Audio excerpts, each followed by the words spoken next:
Hey guys, and welcome to the channel. Today I'll be sharing with you how I made this corset with side flounce.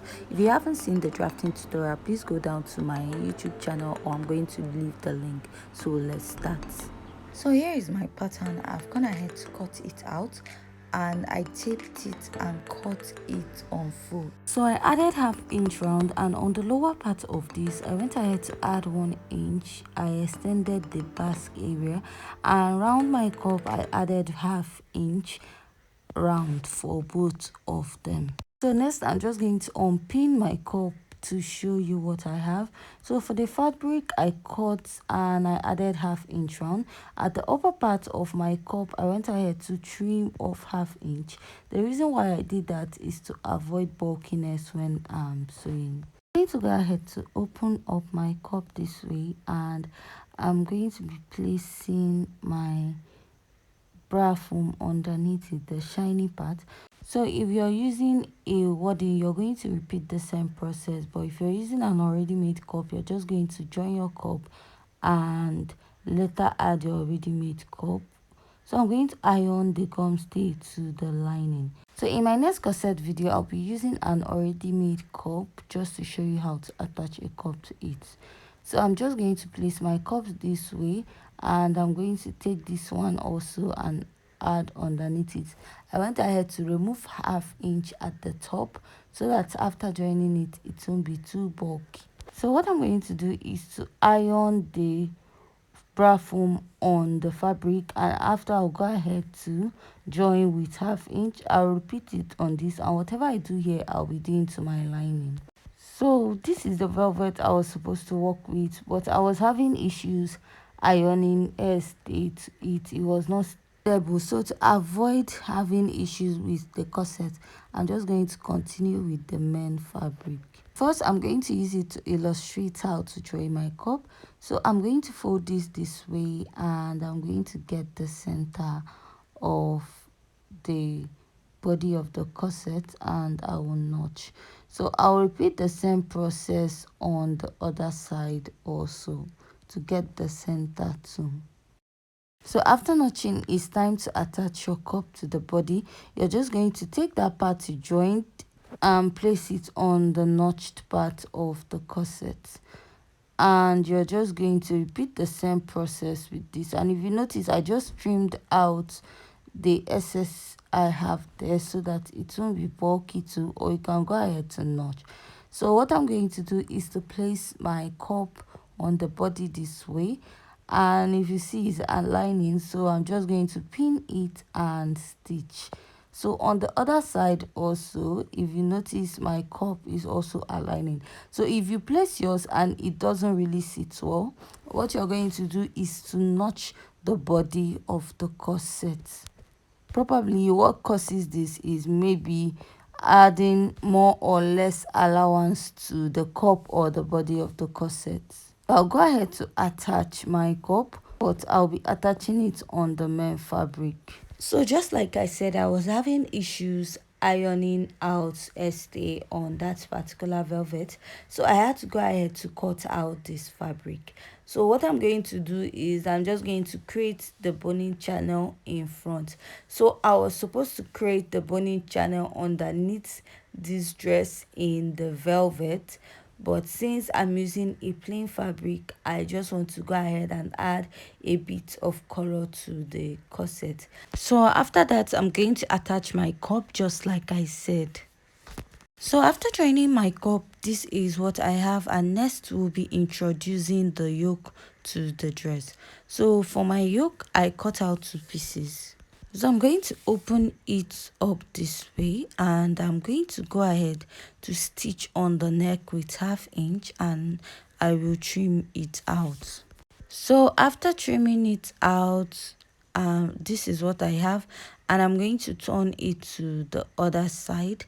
And what I'm going to do right now is to go ahead to iron it so that it's going to be flat. So to join your yoke to your corset, you're going to place it this way, and you're going to flip it to this side. And what you're going to do is to go ahead and pin your yoke to the body of the corset. But if you can, go ahead to join through no problem. So you can do that, but I'm just going to go ahead to pin it. With this way, it makes it more easier for you to join the yoke to the corset, especially for a beginner. So after pinning down, this is what I have. I'll repeat the same for the other side and I'll stitch with 1/2 inch.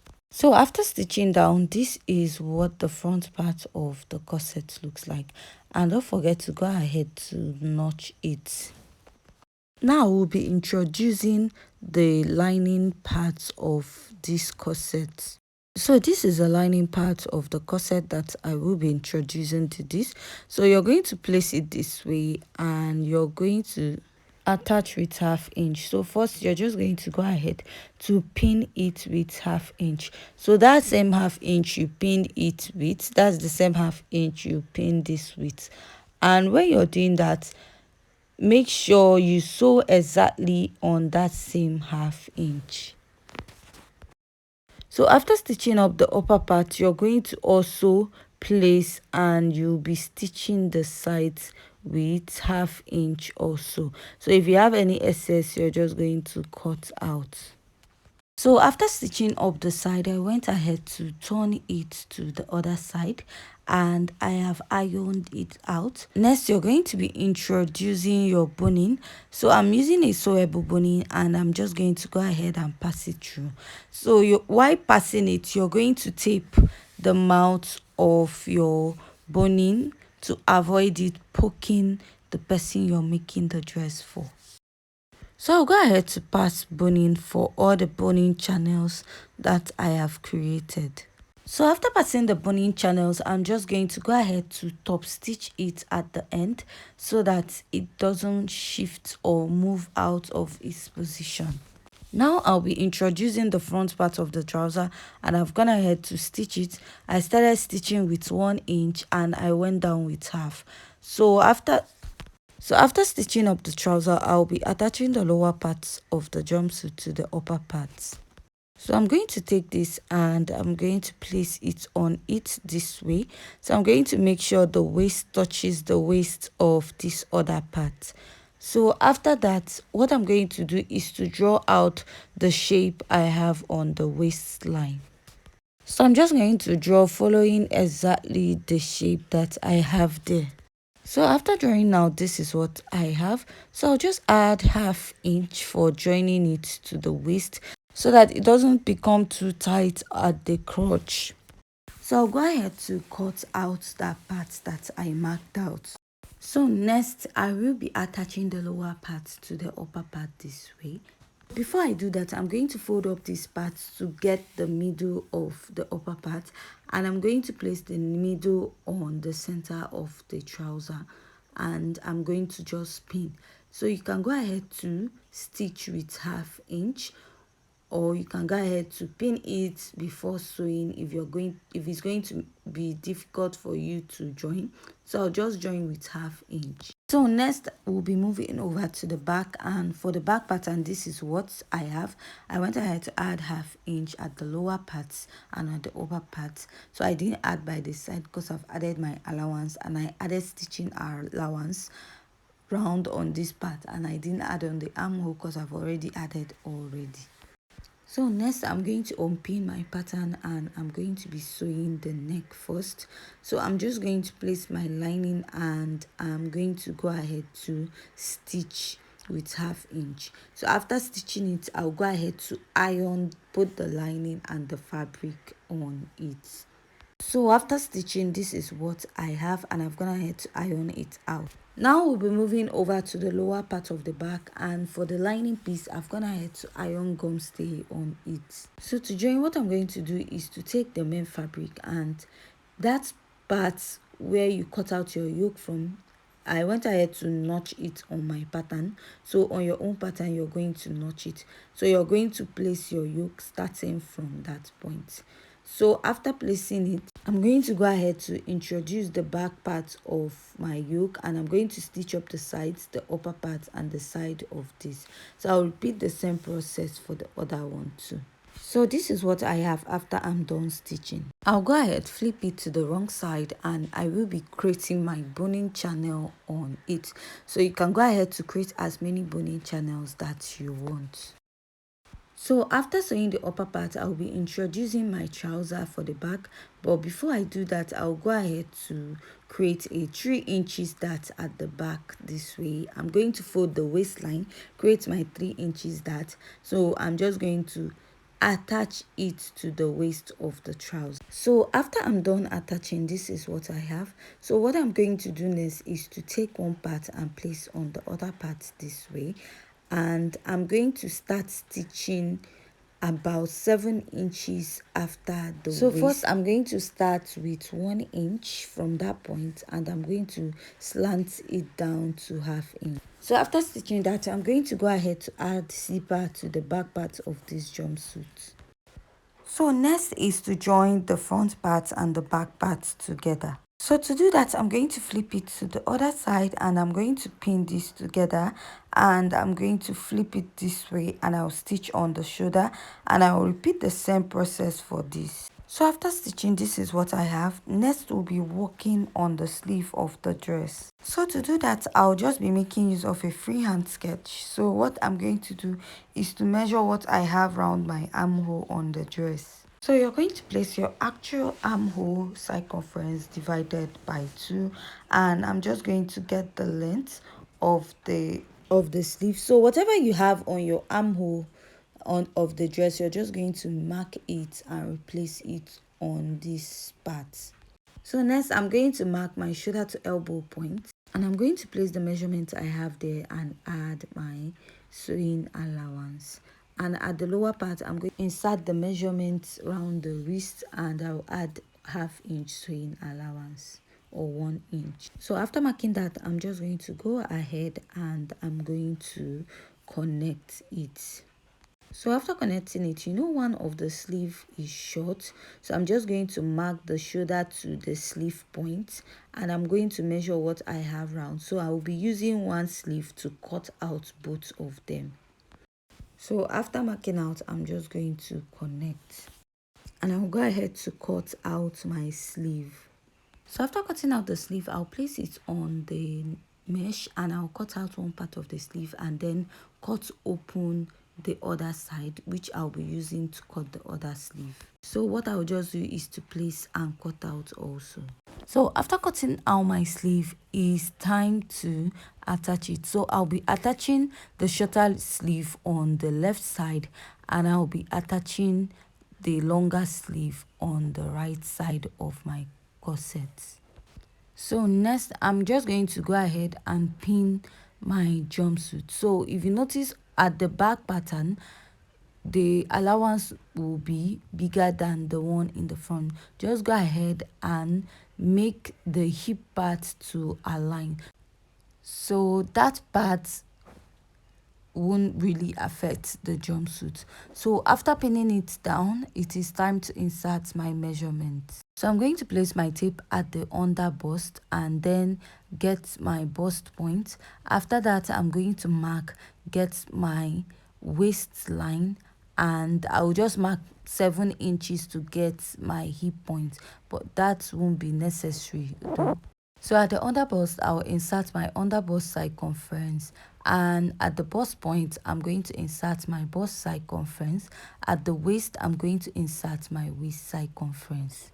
So after this, I'm just going to take what I have down to the trouser part. So on the trouser part, I'm just going to mark 1 inch. So I'm going to take that 1 inch. I'm going to keep marking that 1 inch also with 1 inch to the end of the trouser by the sides. So I'll go ahead to stitch up right now.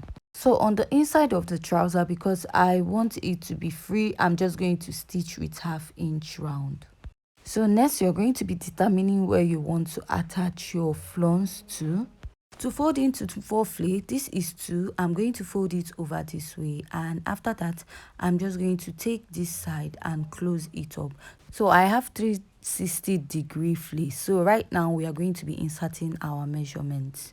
So depending on the part you're going to be attaching your flea to, so you're going to use that measurement, you're going to divide it by 8. So after dividing it by 8, you're going to place your tape and you're going to find it on the material this way, and you're going to mark. So whatever you have, you're going to divide it by 8 inches, and whatever you have after dividing it, you're just going to place it this way, find it, and after doing that, you're just going to mark it and you're going to take it round.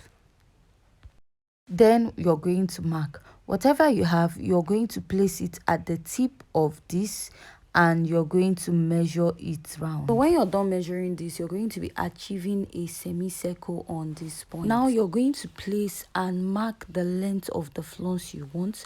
So if you want, you can use 5 inches, 6 inches. I used 7 inches, but I went ahead to reduce it because it was too big.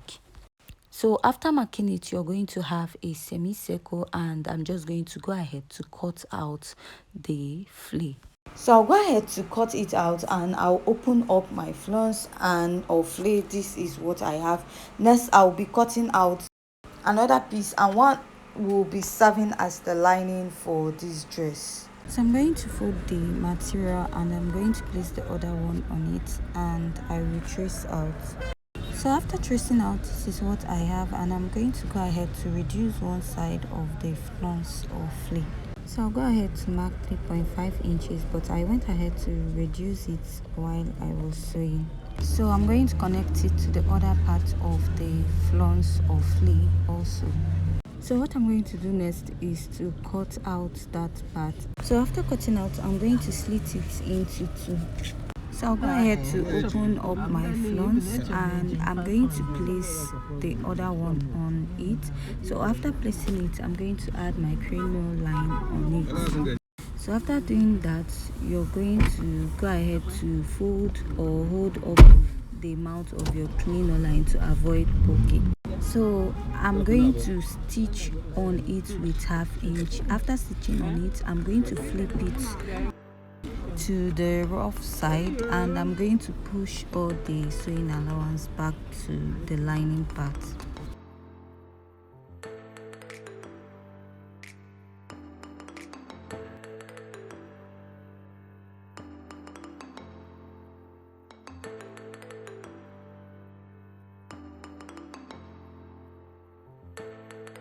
So after sewing, I was having difficulty attaching it to the machine, so I went ahead to add it with my needle and thread. So to do that, I'm just going to top stitch it neatly from the back part, but you can go ahead to do that with your sewing machine.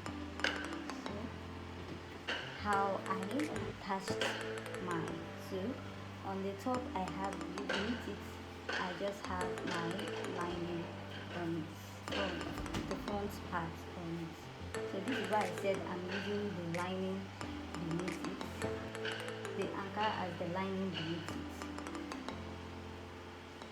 So I'm going to go ahead and continue this process.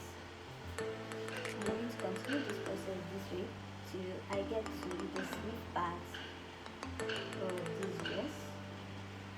When I get to the sleeve part, I'm just going to open it up this way, put my hand, and